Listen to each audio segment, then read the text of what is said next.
초반부터 창업이라는 걸 목표로 하고 난 다음에 5년을 창업을 못했거든요. 네. 못했던 이유 딱 하나밖에 없어요. 너무 무서워서. 그럼 이제 도대체 이거 어떻게 해야 되는 거냐. 그런 궁금증을 굉장히 많은 분들이 갖고 계실 거란 말이죠. 네.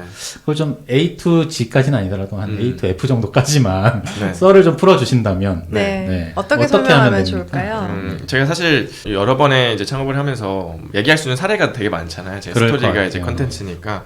그 중에서도 사실 제일 와닿게 할 수 있는 얘기가 한강의 피크닉, 한강에서의 캠핑용품 대여 사업. 네. 이걸 했던 게 사실은 많은 분들에게 훨씬 더 와닿으시더라고요. 그래서 이거 먼저 이제 말씀을 드리면 여기 안에 이제 좀 그런 공식들이 숨어져 있다라고 볼 수 있는데요. 네. 뭐 진짜 우연하게 제가 했던 창업이에요. 그러니까 이거는 근데 실제로 제가 실제 비율의 과정도 뭐 있긴 했지만 부업으로 했던 부업 차원에서 했던 거고 그때도 저는 대전에 거의 있었던 터라서 사실은 이제 거의 주말에만 와가지고 이렇게 거의 주말 시간만 할애했던 거죠 처음에는. 네. 그래서 이제 지금은 와이프인 여자친구랑 5년 전이죠 벌써 그것도 한강에 놀러 갔는데 처음 한강으로 놀러 갔던 거였거든요. 근데 사람이 진짜 많더라고요. 지금 요즘에도 뭐 가면 많지만 네네. 근데 사람만 많은 게 아니라 텐트를 다들 치고 있는 거예요 한강에서. 그래서 요즘에는 집에 텐트를 다 가지고 있나 막 이런 생각을 했어요. 근데 알고 보니까 다들 이제 그 뭔가 수레 같은 거 외건이라고 얘기하는데 네. 거기다가 뭐 캠핑용 그 텐트하고 뭐 테이블 뭐 이제 뭐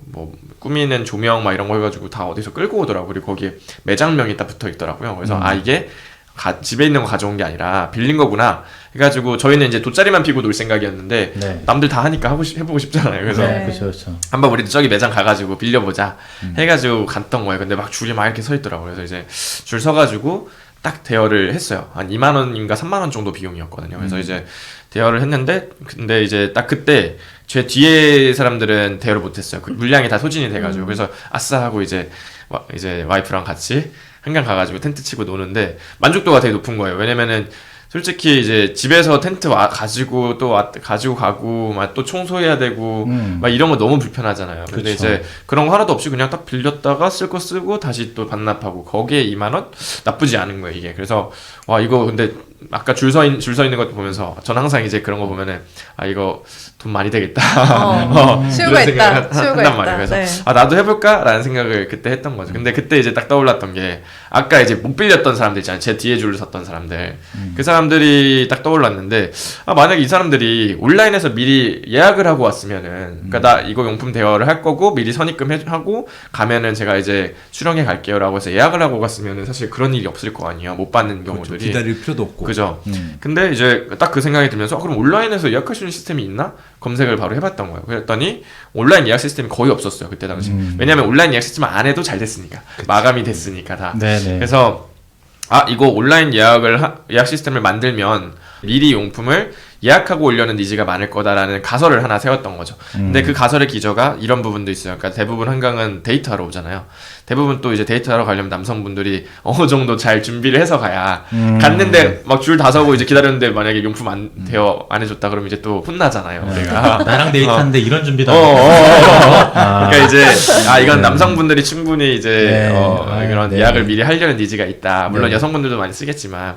그래서 이제 그렇게 이제 가설을 세우고 그럼 이걸 어떻게 하면은 내 지금 가설 온라인 예약을 하게 해주면 예약할 거라는 가설을 이제 검증해 볼 수 있을까라는 고민을 했던 거예요. 항상 얘기하지만 저도 리스크를 되게 싫어하고 되게 무서워하는 사람이라서 매장을 시작부터 차려가지고 막 이렇게 해보기에는 좀 너무 이제 리스크가 크다라고 판단해서 네. 딱 이제 그날 바로 집에 가가지고 원페이지짜리 딱 사이트를 하나 만들었어요. 딱 한 페이지짜리 사이트를.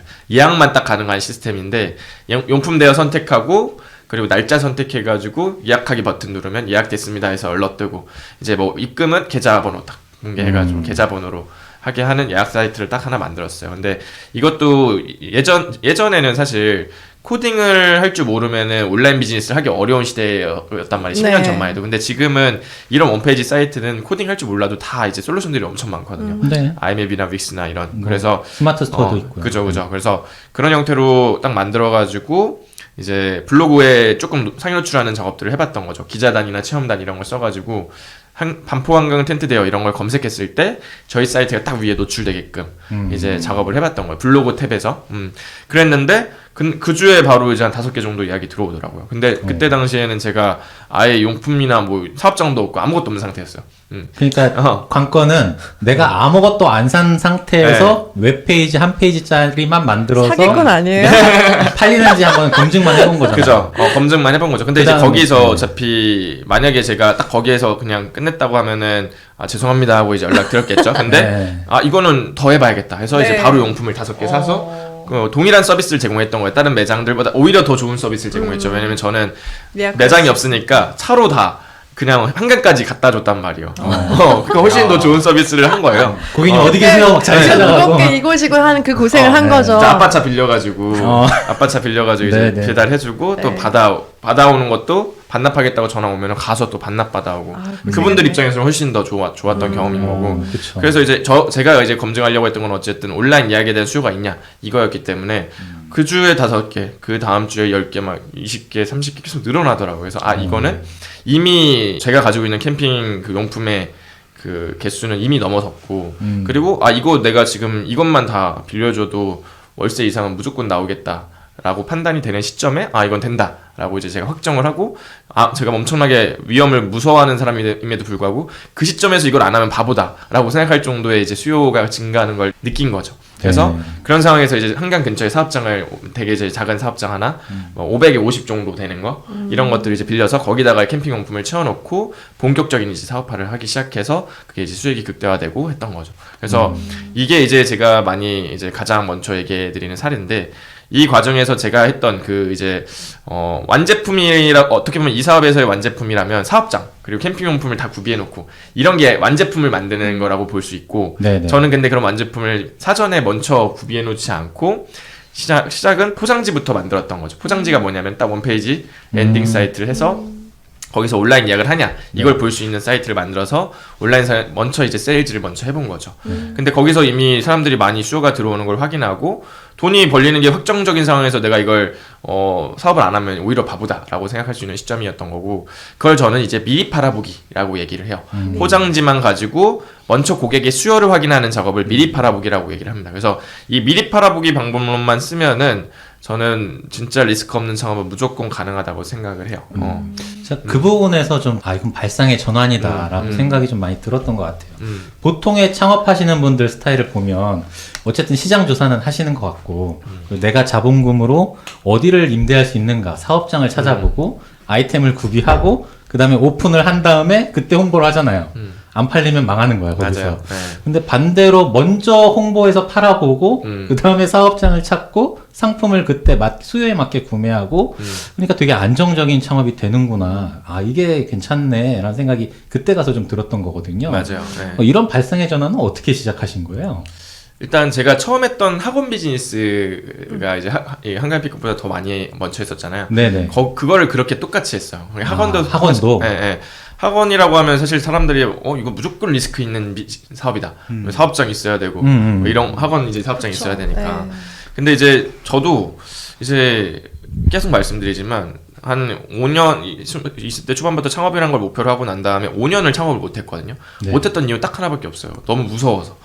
저도 이제 막 뭐 프리랜서 일도 하고 막 아까 얘기했듯이 막 스타트업에서 좀 이제 개발자 일도 하면서 배웠단 말이에요. 창업이라는 걸 어떻게 하는지. 그러면서 이제 뭐 1,000만, 2,000만 원 정도도 모았는데도 못 하겠더라고. 이 돈이 만약에 내가 진짜 피땀 흘려도 모은 1,000만, 2,000만 원이 사실 한 달이면 다 소진할 수 있는 비용이란 말이에요. 그 정도면. 네. 창업 비용으로 너무 적은 비용이죠. 창업 비용으로 네. 너무 적은 비용이니까. 근데 내가 만약에 그렇게 해서 이걸 소진했는데 안 되면 그럼 나 이제 또 못 하는 거잖아요. 다시. 네. 5년 또 5년 동안 네. 또 해야 되는 거니까.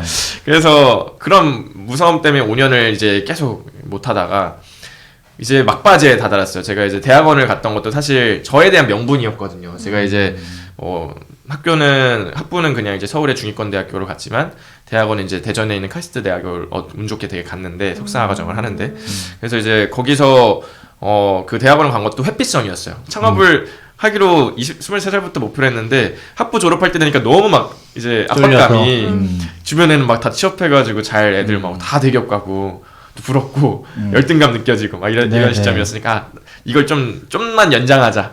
나의 그 기간을. 그래서 대학원을 가서 이제 좀 피했던 거죠. 근데 대학원도 끝나고 나는 지점이 되니까 이제 진짜 갈 데가 없는 거야. 진짜 막바지에 그 박사 과정이 있잖아요.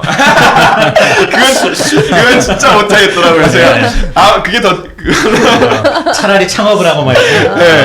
그래서 이제 도망갈 데가 없다. 네네. 명분도 없고. 그래서 이제 무조건 창업해야 된다라는 시점이 됐는데 그러면 일단은 이제 스타트업 창업은 보통 이제 돈을 벌면서 진행을 못 하잖아요. 대부분 네네. 처음에는 다 캐시버닝 게임을 하면서 그렇죠. 이제 투자 받아가지고 이제 생존하는 그런 구조로 가는데 그런 구조는 나한테 안 맞는 것 같아. 내가 그런 리스크를 견디지 못할 것 같아. 그래서 처음에 계속 고민하다가 그럼 바로 돈 벌 수 있는 이제 코딩을 내가 좀 할 줄 알고 또 교육에도 관심 많으니까 예. 그때 당시에 또 공교육에 코딩 도입된다 막 이런 뉴스가 뜨던 맞아요. 때였거든요. 그쵸, 한참 이거를 붐이었죠. 해봐야겠다. 이거 돈 바로 벌 수 있으니까 이제 그렇게 이제 코딩 교육 사업 아이디어를 그렇게 이제 결정을 한 거예요. 근데 그때도 어쨌든 결정을 했는데 리스크 있게는 못 하겠으니까 어떻게 할까 진짜 잔머리를 막 굴리다가 일단은 설명회부터 해보자. 사업장 없는데 일단 설명회에서 보통 이렇게 사기꾼들이 설명회 열고 그죠, 돈 그죠. 받고 장수하잖아요. 그렇게 이제 또 많이 그렇게 생각을 하시죠. 네네. 근데 이제 설명회를 해서 네.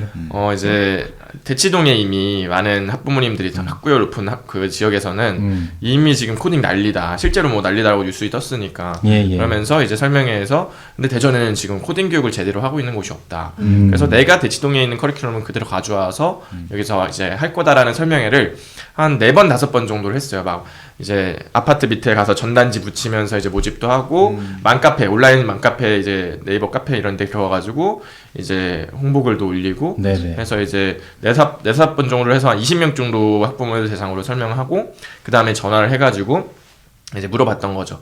제가 이제 학원이 아직 없는 상태인데 그룹 스터디로 먼저 운영을 하려고 한다. 스터디룸 같은 걸 공간을 빌려가지고 혹시 제가 하려고 하는 교육의 비전에 대해서 공감하고 이제 이런 교육에 대한 하실 생각이 있으시면은 해보시는 게 어떠냐 해서 했는데 한 5명 정도가 그렇게 해서 이제 시작이 됐어요.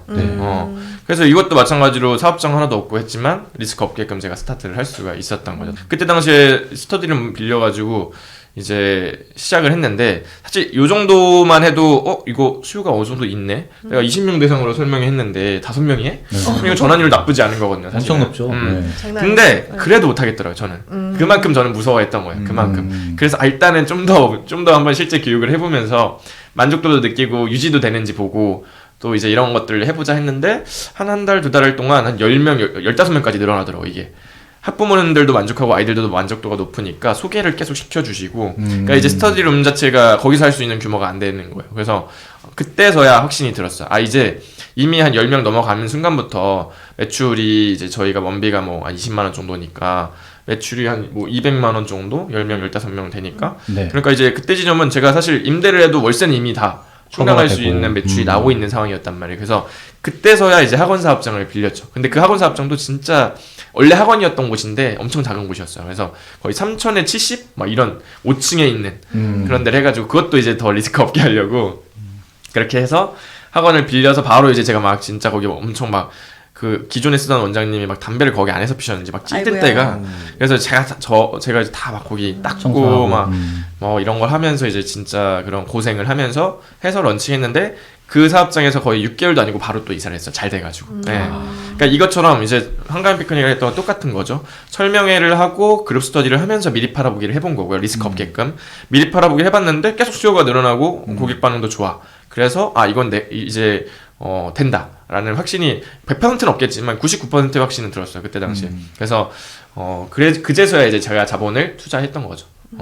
그래서 이렇게만 하면 절대로 리스크가 발생할 수가 없는 구조인 거죠.